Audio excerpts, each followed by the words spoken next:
예전에 어떤 목사님의 그 설교 제목이 9대1의 감사였습니다. 아마 제가 예전에도 한번 말씀을 드린 적이 있었을 거예요. 근데 그때 그 제목이 참 잊혀지지가 않아요. 그래서 꼭 이 11월 이맘때가 되면요, 꼭 한 번씩 생각이 납니다. 내용은 우리가 잘 알고 있는 것처럼 누가복음 17장에 그 10명의 나병 환자가 예수님을 만나서 고침을 받은 그 이야기죠. 그래서 왜 9대1인가? 그 내용이 이렇습니다. 9은 유대인이었고요. 하나는 사마리아인이다. 그리고 9은 고침을 받은 후에 다들 제 갈 길로 갔고요. 하나는 예수께로 왔다라는 겁니다.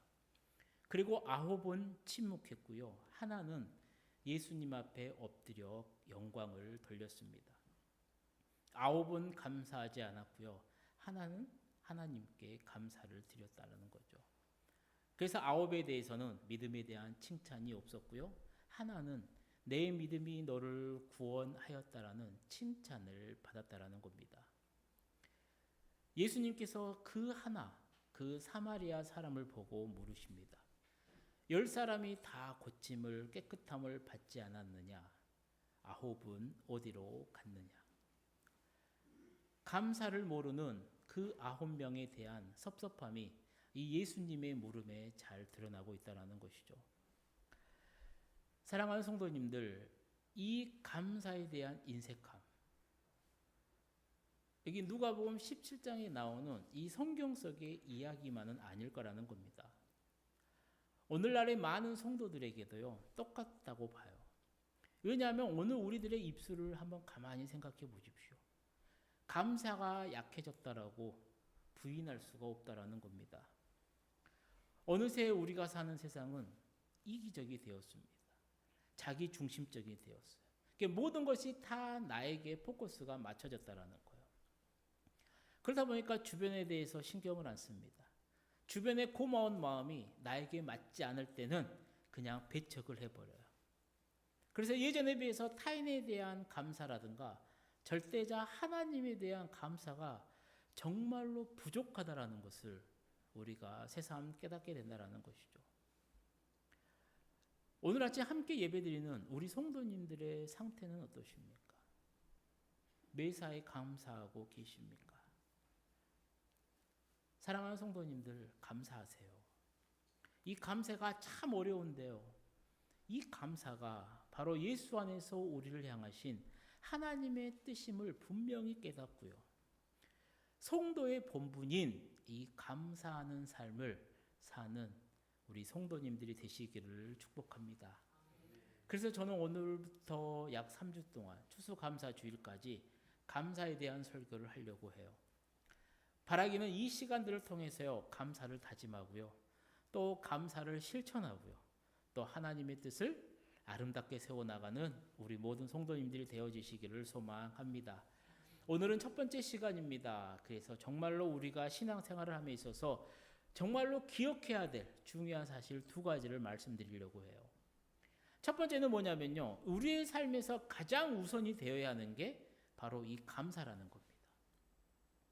이런 글이 있어요. 아마 들어보셨을 겁니다. 성공하는 사람은 일이 잘 되었을 때는 거울을 보고, 잘 안 되었을 때는 거울을 보고, 잘 되었을 때는 창문을 본다.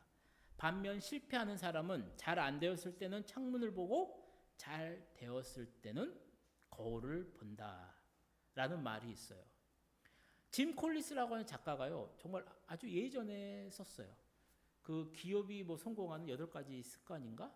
그 책에서 이런 글을 썼다라는 거죠. 거울을 본다는 것과 창문을 본다라는 것의 차이점이 뭔지를 알아야 된다는 거예요. 한번 생각을 해보세요. 창문을 보면요, 뭐가 보이죠? 밖이 보입니다. 다른 사람이 보이거나 다른 환경이, 자연 환경이 보여요. 근데 거울을 딱 들여다보면 뭐가 보여요? 바로 내가 보인다라는 거예요. 성공하는 사람들은 어때요? 일이 잘 안 됐을 때는 누구를 본다라는 거예요? 자기 자신을 봐요. 그리고 내 부족함이 뭐였고 실패의 원인이 어디에 있는지를 자신에게 둔다라는 거예요. 실패하는 사람은요, 일이 실패했을 때는 누구를 본다라는 거예요? 창문을 봐요. 다른 사람을 봐요. 다른 환경을 본다라는 겁니다. 그러니까 실패의 책임이 자기가 아니라 다른 사람에게 있다라는 거예요. 좋은 결과를 얻었을 때도 마찬가지라는 거예요.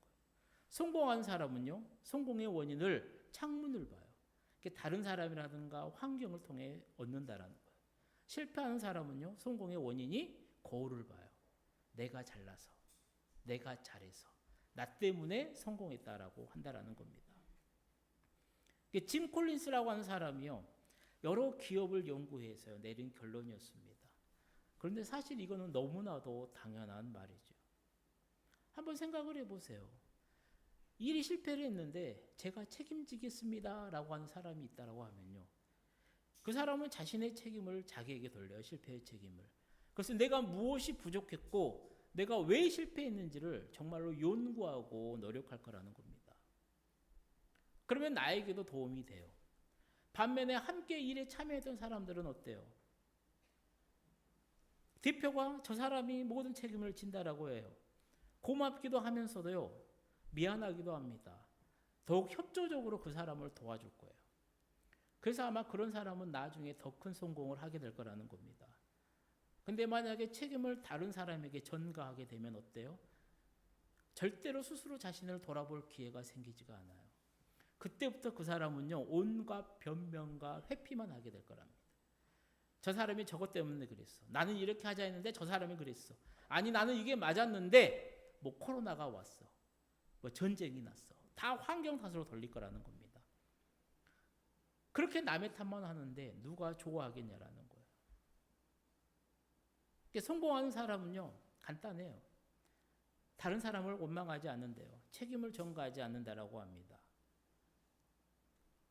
어떻게 그렇게 할 수가 있느냐? 남을 원망하지 않는 마음이 있기 때문이라는 거예요.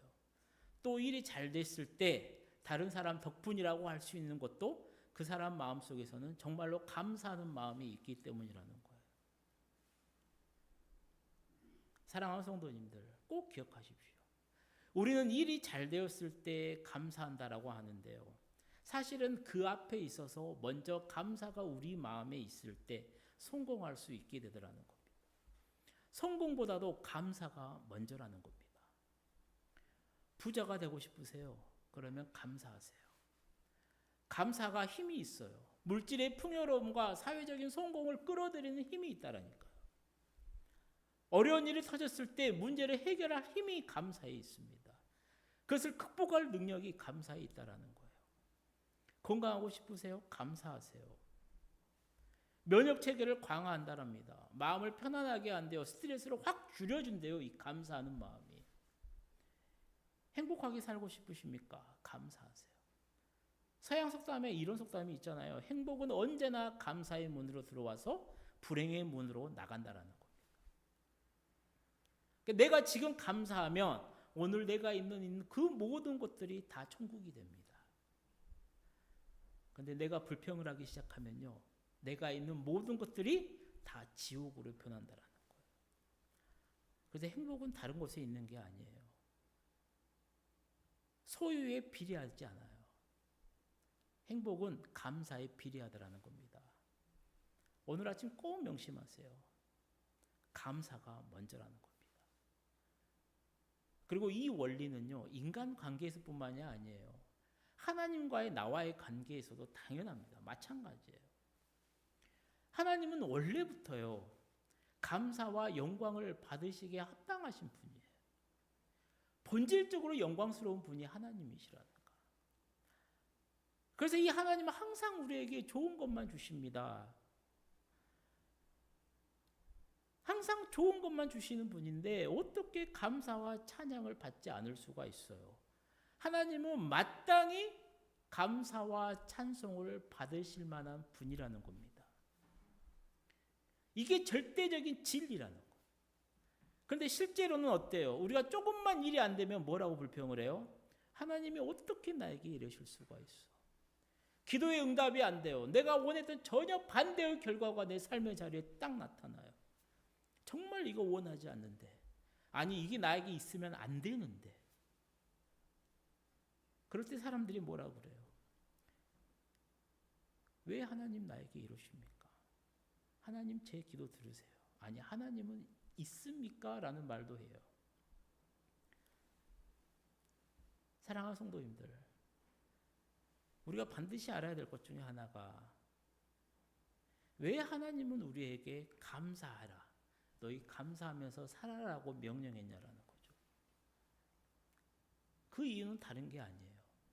우리가 복을 받기 위해, 우리가 복을 받아 누리기 위해, 살아가기 위해서 하나님이 명령하셨다라는 거예요.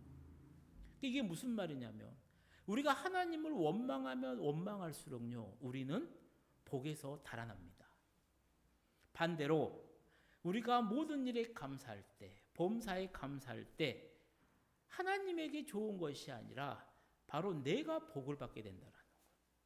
그래서 하나님의 절대 명령 가운데 하나가 감사라는 거예요. 우리 신명기 6장에 나온 말씀을 함께 읽어보도록 하겠습니다. 여호와께서 우리에게 이 모든 규례를 지키라 명령하셨으니 이는 우리가 우리의 하나님 여호와를 경외하여 항상 복을 누리게 하기 위함이시며 또 여호와께서 우리를 오늘과 같이 살게 하려 하심이라. 아멘. 왜 하나님께서 우리에게 많은 계명들을 주셨냐? 이거는 하고 이거는 하지 말아라 하신 이유가 뭐냐? 바로 우리가 복을 받기 위함이라는 거예요. 우리가 복을 받도록 하기 위함이었다라는 거예요. 그래서 우리가 복 받기 위해서는 간단합니다. 하나님이 하라는 것을 하면 돼요. 하나님이 하지 말라는 것을 안 하면 된다라는 거예요. 그러면 우리는 정말로 하나님의 그 풍성한 복을 받아 누리며 사는 삶을 살게 된다라는 거예요. 그렇게 성경이 말하는 게 간단해요. 감사는 우리에게 너무나도 소중한 삶의 자세의 태도라는 겁니다. 감사하면 돼요. 감사하면. 그런데 그게 안 되잖아요. 제대로 감사하지 못할 때가 너무나도 많아요. 좋은 일이 일어났을 때는 누구나 다 감사하잖아요. 나에게 해가 되면, 손해가 되면, 나에게 아픔이 되면, 나에게 고난이 되면 다 원망을 하더라는 겁니다. 그러니까 우리가 하나님을 원망하지 않고 감사할 수 있는 길은 다른 게 아니에요. 하나님이 나에게 정말로 좋은 것을 주셨다라는 것을 내가 깨닫고 기억하면 된다라는 거예요. 그리고 하나님은 정말 우리에게 좋은 것을 주셨습니다. 오늘 우리가 읽었던 본문의 말씀이 또 그것을 증거하고 있어요. 우리가 생각할 수 있는 최악의 상황, 인간으로서 경험할 수 있는 최악의 상황까지도 하나님의 복이 될 수 있다는 것을 오늘 본문이 우리에게 가르쳐주고 있어요. 우리 오늘 본문 7절 말씀을 함께 읽어보도록 하겠습니다. 여러 계시를 받은 것이 지극히 크므로 너무 자만하지 않게 하시려고 내 육체의 가시 곧 사탄의 사자를 주셨으니 이는 나를 쳐서 너무 자만하지 않게 하려 하심이라. 아멘. 우리가 잘 알고 있는 것처럼 바울이 육체의 질병이 있다라는 거예요. 그게 무엇인지 잘 알지는 못합니다. 정확하게 알지는 못해요. 그래서 학자들은 이렇게, 학자들마다 좀 다르는데 간질병이라고 하는 학자도 있고요. 이 안질, 눈이 안 보이는 거, 안질이라고 하는 설명하는, 추측하는 학자도 있어요. 하지만 분명한 건 뭐냐면요, 이게 너무 아프다라는 거예요. 이게 너무 고통스럽다라는 거예요. 바울이 정말로 많은 매를 당했잖아요. 강도도 당하고요, 파손도 당하고요, 굶주려도 보고요.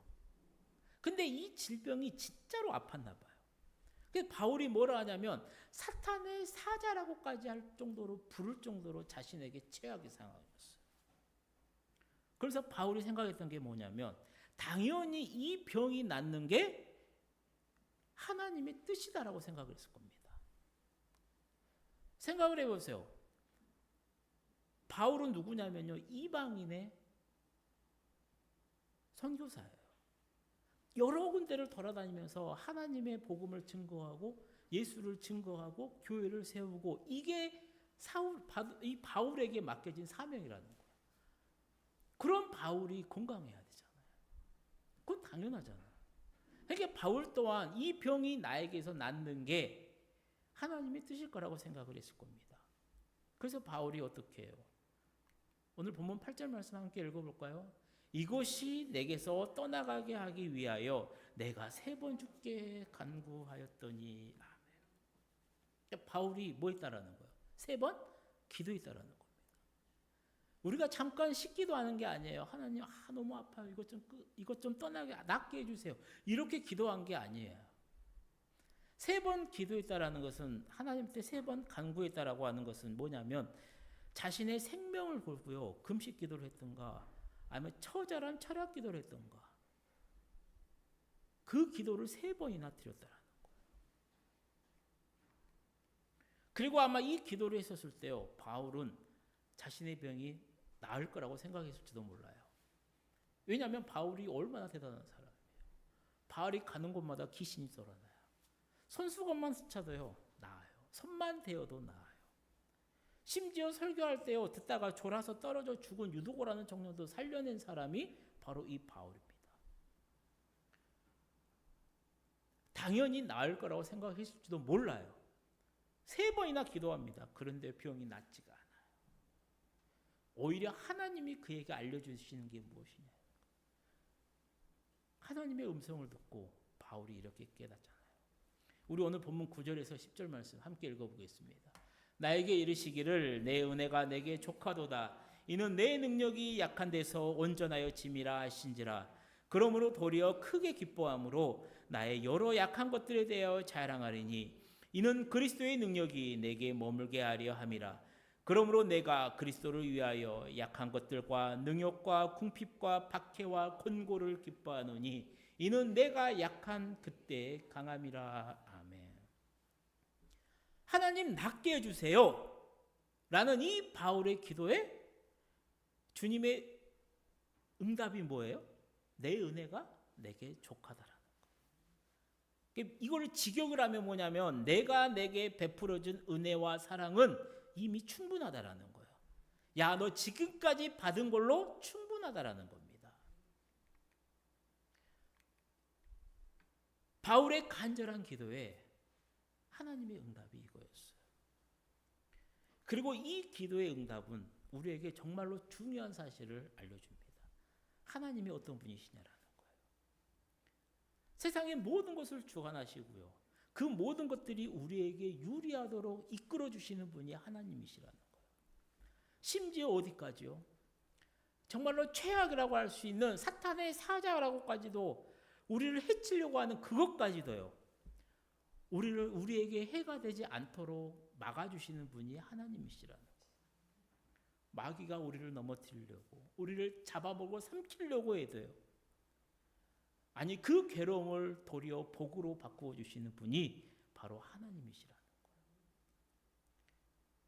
그래서 사탄의 그 주는 어려움도 원망이나 불평거리가 아니라 감사거리가 될 수가 있다라는 겁니다. 이 사실을 바울이 깨달아요. 그리고 이렇게 고백하지 않았나요? 내 약한 것을 내가 자랑한다.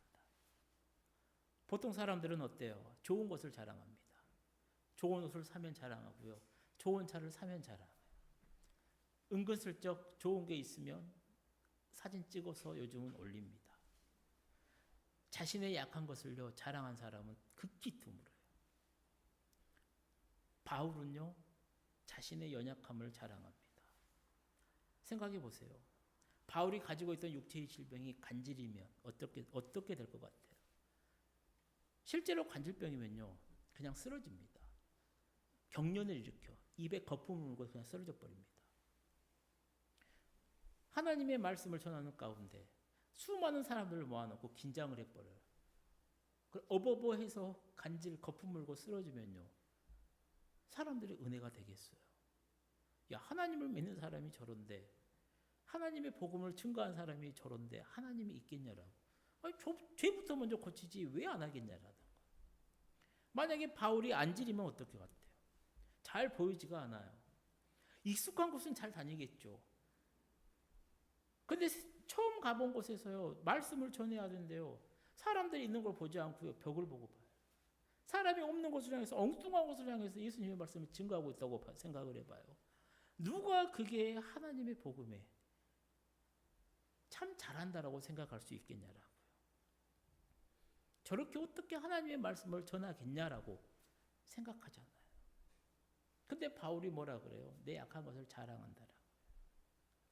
왜 자기에게 고통이 기쁨이 된다라는 것을 자랑스럽다라는 것을 기뻐한다라고 하냐고요. 이유는 하나라는 겁니다. 이 연약함이 바로 바울 자신을 더 강하게 만들어주고 주님의 은혜와 능력을 더 많이 나타나게 하기 위한 도구라는 겁니다. 아프고 연약하고 부족한 나를 통해서요. 하나님의 능력과 하나님의 은혜가 더 많이 드러난다라는 겁니다. 그래서 바울은 자랑할 수가 있어요. 그리고 바울의 마음속에는 감사함이 있었어요. 자신이 받았던 그 무한한 은혜, 도저히 갚을 수 없는 그 하나님의 은혜를 깨닫고요. 늘 기억하고 있었기 때문이라는 거. 한번 본문을 잘 들여다보세요. 바울이 처음부터 이 고통에 대해서 자랑하고 기뻐했냐고요? 아니요. 그렇지 않았다니까요. 바울은요. 오히려 이 육체의 질병이 자신에게서 떠나기를 간절히 원했다라는 거예요. 죽을 각오로 3번을 기도한 걸 보면요. 바울도 그 병이 나에게 있는 것을 원치 않았다라는 겁니다. 근데 왜 갑자기 그것을 자랑하고 감사하게 되었냐라고요. 그것이 바울 자신에게 유익하기 때문에 하나님에게도 영광이 되기 때문에 그 사실을 주님이 알려주셨기 때문에요. 바울이 그것을 받아들였다라는 거예요. 모든 어려움과 병으로 인한 고통이 사실은 자신에게 주는 자신의 유익을 위해 주신 귀한 복이다라는 사실을 이 바울이 깨달았다라는 겁니다. 참 어렵습니다. 신앙의 수준이 여기까지 올라가기가 참 어려워요. 우리도 그렇잖아요. 힘든 일을 만나면 어때요? 정말로 막막한 현실 앞에 서면 어때요? 야, 이게 뭔 일이냐라고요. 이게 왜 나에게 이러냐라고. 이게 웬 손해냐라고 합니다. 이게 웬 고생이냐라고 해요. 감사가 가장 먼저인데 감사가 절대로 안 됩니다. 그 상황에 어떻게 감사할 수가 있게 되느냐? 이 어려움이 오히려 나에게 유익한 일이라는 것을 깨닫게 되면 감사할 수가 있게 되더라는 겁니다. 사랑하는 성도님들, 우리가 감사할 수 있는 건요, 다른 게 아닙니다. 하나님이 내 모든 삶에 내 모든 것을 베풀어 주신 그 은혜를 기억하며 그걸 기억할 때 감사할 수가 있어요. 우리는 은혜를 입고도요, 그것을 감사를 하지 않을 때가 많아요. 너무나도 많아요. 좋은 일이 있을 때 감사하는 것 당연합니다. 나쁜 일이 생겼을 때 원망하는 것 당연해요. 그게 사람이에요. 근데 예수를 믿는다라고 하면서요, 신앙인으로서도 마찬가지예요. 좋은 일이 생기면요, 감사해요. 하나님한테 감사헌금도 해요. 날마다 내 입에서 하나님 주님 감사합니다. 근데 나쁜 일이 생겼을 때요, 감사헌금한 사람 본 적이 별로 없어요. 나쁜 일이 생겼을 때 원망하는 사람, 불평하는 사람 많습니다. 신앙의 하수라는 거예요. 신앙의 고수는요, 오늘 본문의 바울처럼 정말로 나에게 나쁜 일이 생겼어요. 감사할 줄 아는 사람이라는 겁니다. 사랑하는 성도님들, 정말로 바라기는 바울처럼 정말로 힘들고 아픈 상황 가운데 내가 지금 놓여 있을지라도요, 나에게 베풀어 주신 그 하나님의 많은 은혜들을 생각하면서요, 오늘 또 감사로 살아가는 우리 성도님들 되시기를 축복합니다. 두 번째 사실은 뭐예요? 은혜를 깨달을수록요, 감사는 넘친다라는 거예요. 은혜를 깨달을수록요, 감사는 넘쳐요. 보통 저 사람 신앙생활 하다 보면 저 사람 참 신앙이 좋아, 야 믿음 좋아 라고 말할 때가 있어요. 근데 한 사람의 믿음이 얼마나 좋냐 싫냐 나쁘냐, 이걸 우리가 어떻게 알 수가 있냐? 성경은 뭐라 말하냐면 그 열매를 보고 그 믿음의 그 척도를 알 수 있다라고 해요. 그러면 그 열매가 뭐냐? 그 사람의 삶을 보면 알아요. 그러니까 저 사람이 하나님의 뜻대로 정말로 살아가려고 노력하고 그렇게 살아가냐? 그러면은 참 믿음이 좋은 사람이라는 것을 우리가 알 수가 있다라는 겁니다. 이게 중요한 게 뭐냐면 저 사람 믿음이 좋냐, 믿음의 척도가 뭐냐면 하나님의 뜻이 돼요.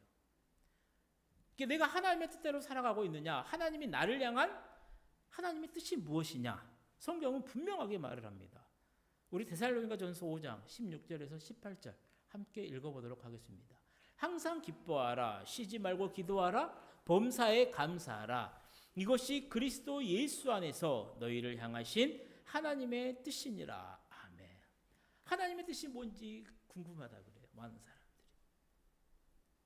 제가 누누이 말씀드립니다. 하나님의 뜻은 다른 게 아니에요. 항상 기쁘해라. 야, 쉬지 말고 기도해라. 범사의 모든 일에 감사해라. 너에게 일어난 좋은 상황, 아니 나쁜 상황이어도 그 상황에서도 하나님에게 감사해라. 이게 바로 하나님이 나를 향한 하나님의 뜻이라는 겁니다. 그럼 어떤 사람이 감사할 수가 있느냐? 하나님이 나에게 베풀어 주신 그 은혜를 깨닫고 기억하는 사람만이 감사할 수가 있어요. 그래서 신앙은 뭐냐면요, 하나님의 은혜, 하나님의 그 은혜를 찾는 보물찾기 같은 거라니까요. 그 보물을 많이 찾는 사람, 내 삶 가운데서 숨겨져 있는 하나님의 그 보물을 많이 찾는 사람들은요, 보물을 찾을 때마다 하나님에 대해 감사할 수가 있다. 그리고 우리는 그런 사람들을 보고 뭐라 말해요? 야, 저 사람 참 믿음이 좋더라고요.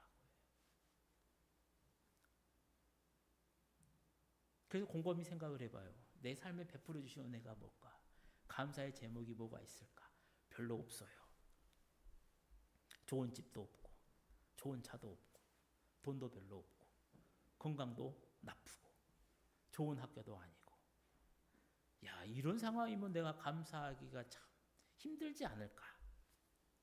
근데 성경은 뭐라 하냐면요, 그 상황에서도 감사할 수가 있다라는 거예요. 이미 너는 더 큰 은혜를 받았다라는 거예요. 그 은혜가 뭐냐? 바로 예수 그리스도 안에서 주어진 영생이라는 겁니다.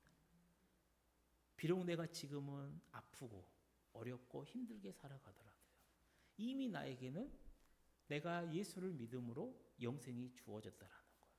즉 하나님의 자녀, 하나님의 의인이 되었다라는 거예요. 얼마만 지나면요, 나는요 어디 가요? 천국에 간다라는 겁니다. 최고의 복을 누린다라는 겁니다. 내가 지금 주님과 함께하면 내가 있는 곳이 천국이라는 거예요.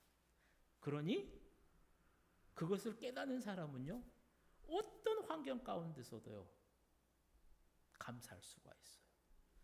그래서 그 사람이 죽음 앞에서도 하나님께 감사합니다. 신앙이 대단한 거죠.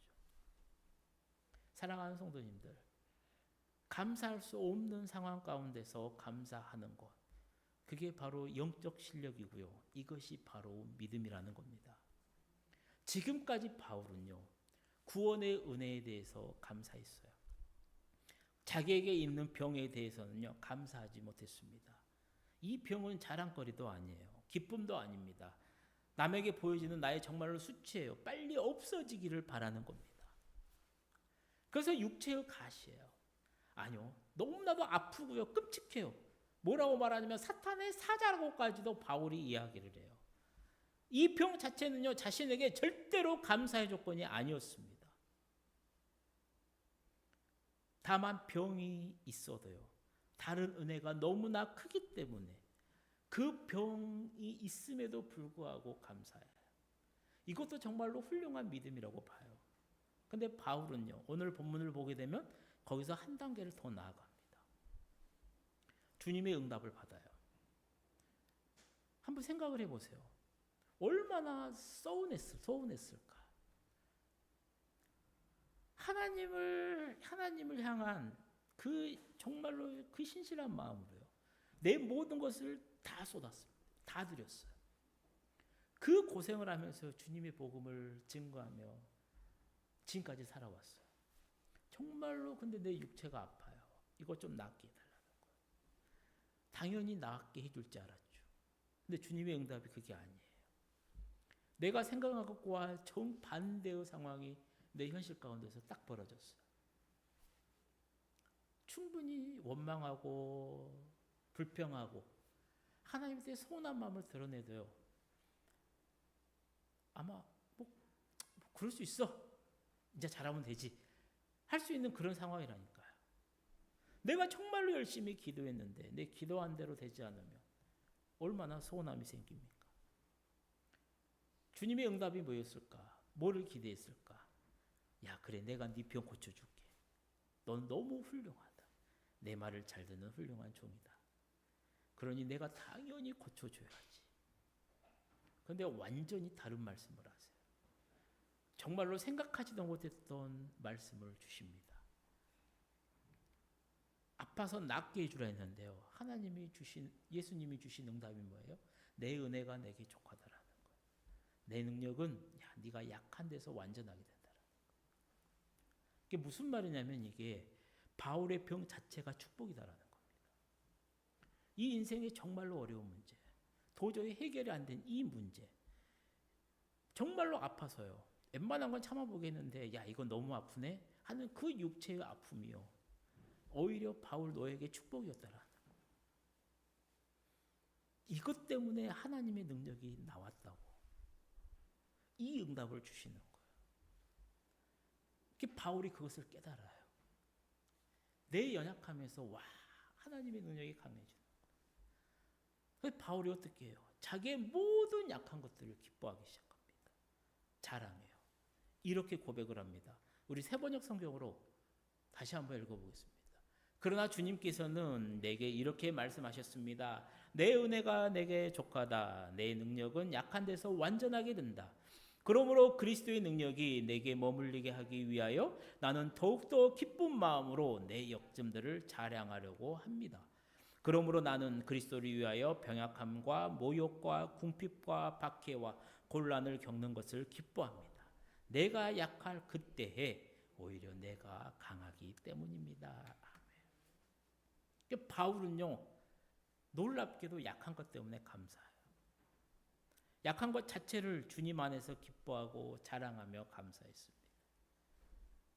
그리고 이게 바로 오늘 하나님이 우리에게 가르쳐주는, 알려주는 하나님의 뜻입니다. 범사에 감사하는 것.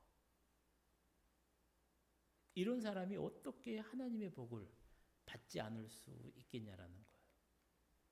사랑하는 성도님들, 오늘 본문은요, 우리가 약할 때 더욱 주님을 의지해서 강해진다라고 말씀을 해요. 그것이 사실이라면 우리가 좀 더 약해져야 되느냐? 그런 뜻이 아닙니다. 우리가 병들어야 하느냐? 그런 뜻이 아니에요. 일부러 약해질 필요가 없어요. 왜요? 우리는 이미 약하니까. 우리는 이미 약한 상태. 우리한테 필요한 건 뭐예요? 내가 약하다는 것을 깨닫는 겁니다. 예수님이 바리새인들에게 와요. 그래서 뭐라 말하냐면 나는 의인을 부르러 온 것이 아니라 죄인을 부르러 왔다라고 말씀을 해요. 예수님의 말을 들은 바리새인들이 어떻게 생각하냐면 나 아닌가 보다.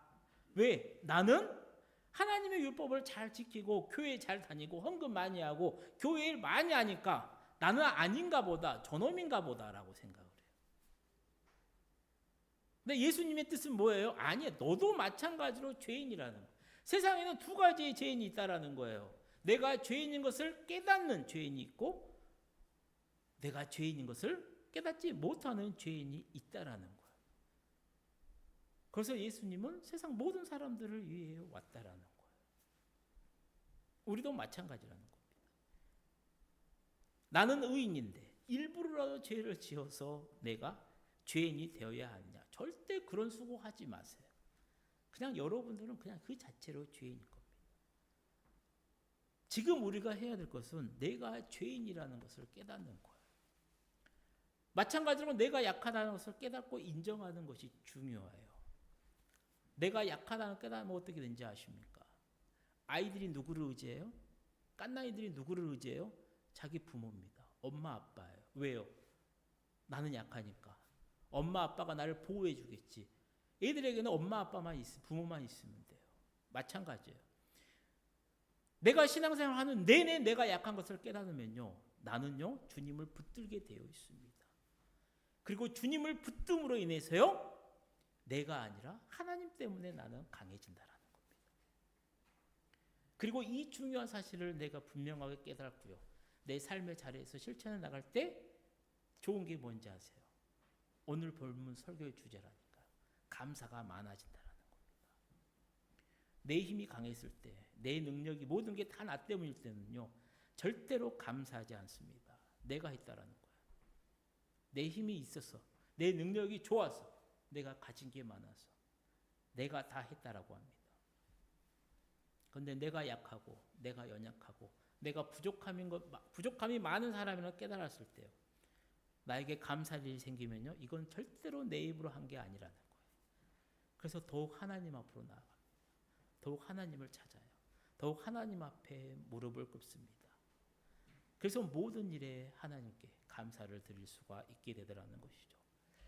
이제 말씀을 마치려고 합니다. 사랑하는 성도님들, 우리는 하나님께 너무나도 많은 은혜를 입었습니다. 무엇보다도 우리는요, 영원한 생명을 얻었다라는 거예요. 이 세상을 살다 떠나더라도요, 우리는 돌아갈 곳이 있다라는 겁니다. 이게 세상 사람들과는 비교할 수 없는 은혜예요. 이 은혜만 내가 분명히 깨달은다면요, 나는 모든 상황에서 감사할 수 있다라는 겁니다. 그러니 오늘 아침에 분명하게 깨달으세요. 우리가 겪고 있는 어려움과 고통 자체가 하나님이 주신 복이라는 것을요. 그것이 나를 하나님께로 더 가까이 나아가게 하고요, 하나님을 의지하게 만드는 수단일 거라는 겁니다. 또한 나에게 주시는 고통이 있습니까? 그것 또한 내가 약하다는 것을 알려주는 은혜가 됩니다. 나를 교만하지 않게 우리를 말려주니까. 그렇게 되면은 우리는 작은 일에도 감사할 줄 알고 더 큰 하나님의 복을 받아 누리게 되더라는 겁니다. 그렇게 우리가 어려움과 약함 속에서 얻는 그 복들을 충분히 받고 나면요, 하나님은 분명히 우리에게 새로운 복으로 채워주실 겁니다. 그렇게 교만하지 않게 계속해서 자신의 연약함을, 자신의 약함을 기억하며 살아갈 때요, 주님의 은혜와 하늘 복을 더 많이 누리게 되고요, 또 그것을 주변에 나누어주는 복의 근원인, 복된 근원의 삶을 살게 될 줄로 믿습니다. 사랑하는 성도님들, 오늘 아침 주신 이 말씀 잘 기억하고 붙들고요, 감사를 실천하면서 하나님의 아름다운 뜻을 세워나가는 우리 모든 성도님들이 되어주시기를 주님의 이름으로 간절히 축원드립니다. 기도하시겠습니다. 사랑의 하나님 아버지, 우리에게 베푸신 은혜가 참 많습니다. 바라기는 정말로 그 은혜들을 그냥 습관처럼 흘려보내지 않고 하나하나 기억하며 감사하는 믿음을 우리 모두에게 더하여 주옵소서. 그래서 어떤 상황에서도 나에게 베푸신 하나님의 은혜를 생각하며 먼저 감사를 실천하게 하시며 나아가 나의 연약함까지도 감사하며 하나님께 영광을 올려드리는 복된 삶을 사는 우리 모두가 되도록 주님 은혜를 베풀어 주옵소서. 예수님의 이름으로 기도드립니다. 아멘.